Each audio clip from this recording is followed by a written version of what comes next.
8 May. I began to fear, as I wrote in this book, that I was getting too diffuse. But now I'm glad that I went into detail from the first, for there is something so strange about this place and all in it that I cannot but feel uneasy.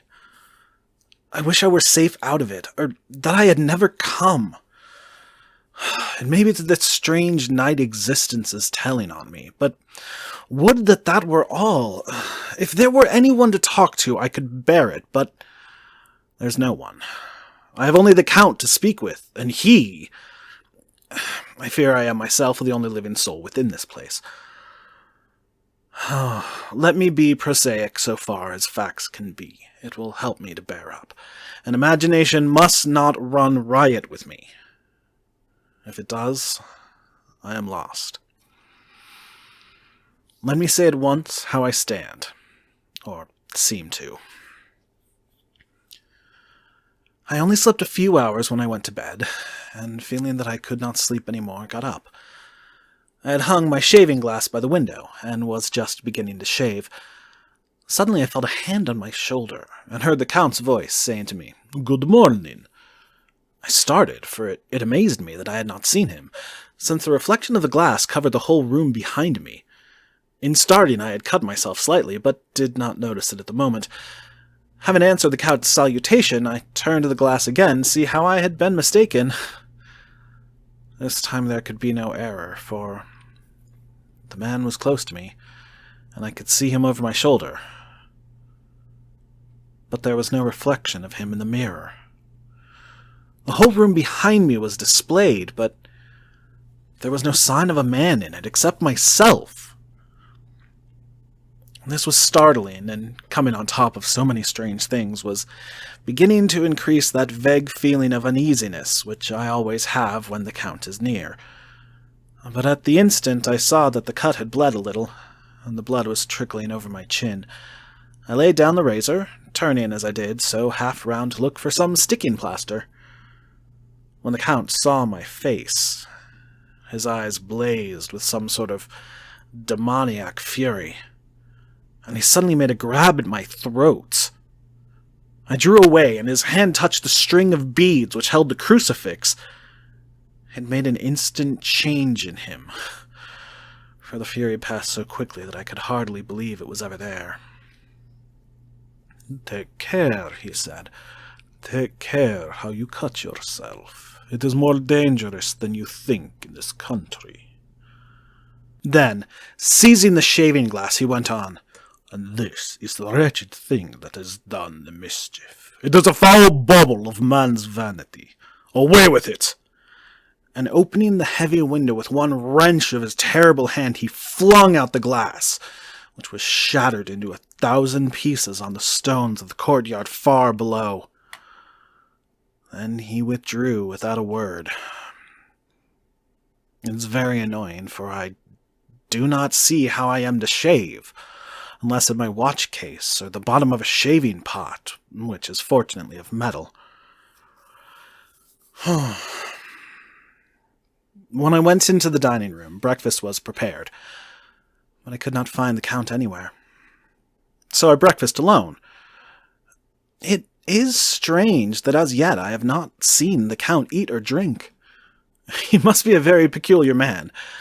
After breakfast, I did a little exploring in the castle. I went out on the stairs and found a room looking toward the south.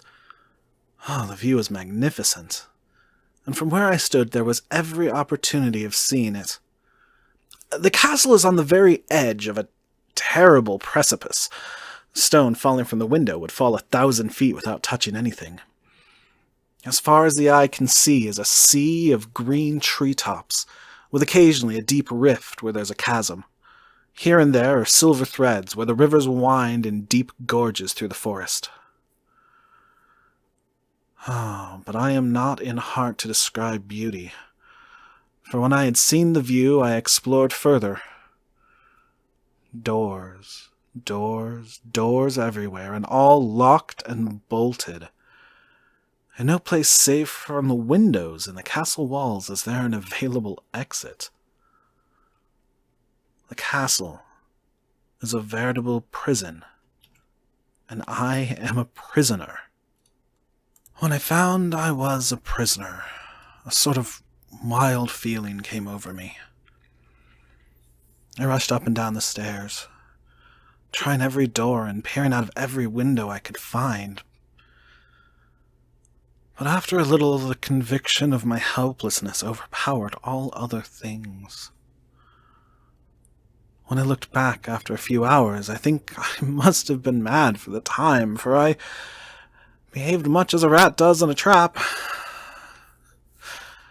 When, however, a conviction had come to me that I was helpless, I sat down quietly, as quietly as I have ever done anything in my life, and began to think over what was best to be done. I am thinking still, and as yet have come to no definite conclusion. Of one thing only am I certain, that it is of no use making my ideas known to the Count. He knows well that I am imprisoned, and as he has done it himself, and has doubtless his own motives for it, he would only deceive me if I trusted him fully with the facts. So far as I can see, my only plan will be to keep my knowledge and my fears to myself, and my eyes open. I am, I know, either being deceived, like a baby, by my own fears, or else I am in desperate straits. And if the latter be so, I need, and shall need, all my brains to get through. I had hardly come to this conclusion when I heard the great door below shut, and knew that the Count had returned. He did not come at once into the library, so I went cautiously to my own room, and found him making the bed. This was odd, but only confirmed what I had all along thought, that there were no servants in the house. When, later, I saw him through the chink of the hinges of the door laying the table in the dining room, I was assured of it. For if he does himself all of these menial offices, surely it is a proof that there is no one else to do them. This gave me a fright. For if there is no one else in the castle, it must have been the Count himself who was the driver of the coach that brought me here. This is a terrible thought, for, if so, what does it mean that he could control the wolves as he did, by only holding up his hand in silence? How was it that all the people at Bistritz and on the coach had some terrible fear for me? What meant the giving of the crucifix, of the garlic, of the wild rose, of the mountain ash? Oh, bless that good woman who hung the crucifix round my neck, for it is a comfort and a strength to me whenever I touch it. It is odd that a thing which I have been taught to regard with disfavor and as idolatrous should, in a time of loneliness and trouble, be of help. Is it that there is something in the essence of the thing itself, or that it is a medium, a tangible help, in conveying memories of sympathy and comfort?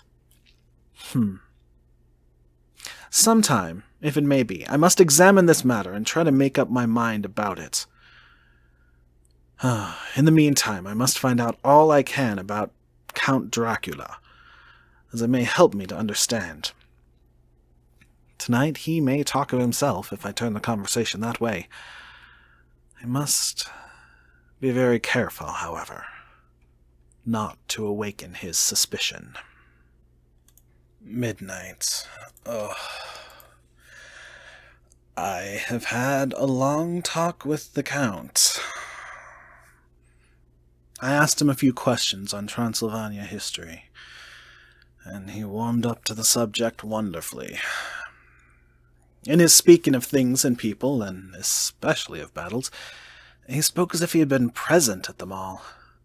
This he afterwards explained by saying that to a boyar, the pride of his house and name is his own pride, that their glory is his glory, that their fate is his fate.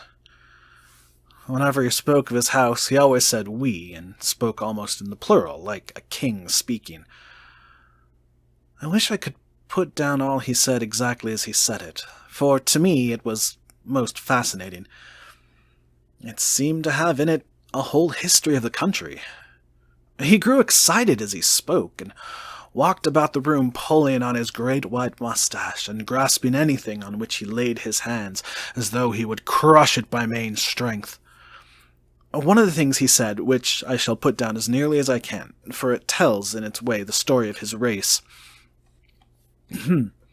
We Zekelis have a right to be proud, for in our veins flows the blood of many brave races who fought as the lion fights for lordship.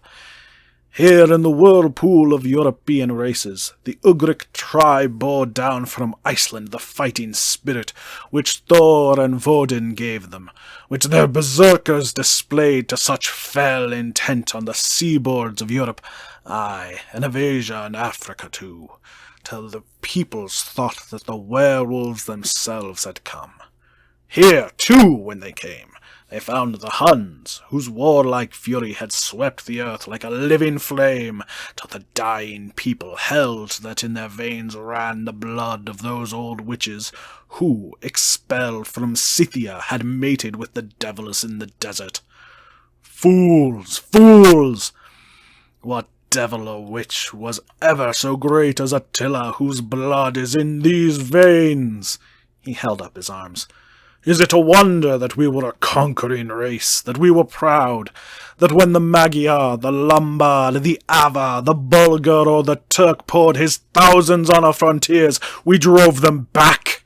Is it strange that when Arpad and his legion swept through the Hungarian fatherland, he found us here, when he reached the frontier, that the Hunfuglalas was completed there? And when the Hungarian flood swept eastward, the Zekelis were claimed as kindred by the victorious Magyars, and to us for centuries was trusted the guarding of the frontiers of Turkeyland. Aye, and more than that, endless duty of the frontier guard. For as the Turks say, water sleeps, and enemy is sleepless. Who more gladly than we, throughout the four nations, received the bloody sword, or its warlike call flocked quicker to the standard of the king? When was redeemed that great shame of my nation, the shame of Kosovo, when the flags of the Wallach and the Magyar went down beneath the crescent? Who was it but one of my own race, who as voivode crossed the Danube and beat the Turk on his own ground? This was a Dracula indeed. Woe was it that his own unworthy brother, when he had fallen, sold his people to the Turk, and brought the shame of slavery on them.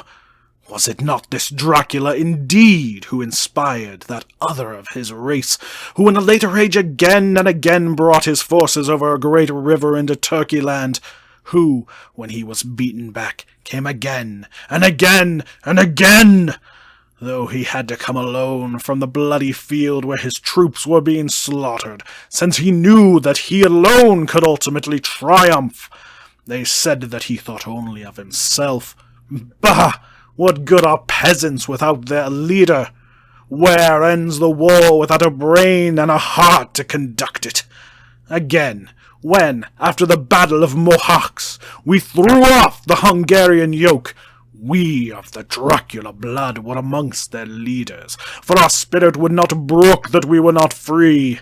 Ha ha, young sir, the Zekelis, and the Dracula is their heart's blood, their brains and their swords, can boast a record that mushroom growths like the Habsburgs and the Romanovs can never reach. The warlike days are over. Blood is too precious a thing in these days of dishonorable peace, and the glories of the great races are a tale that is told. It was by this time close on morning, and we went to bed.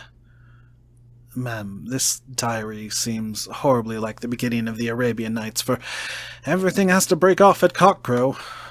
like the ghost of Hamlet's father.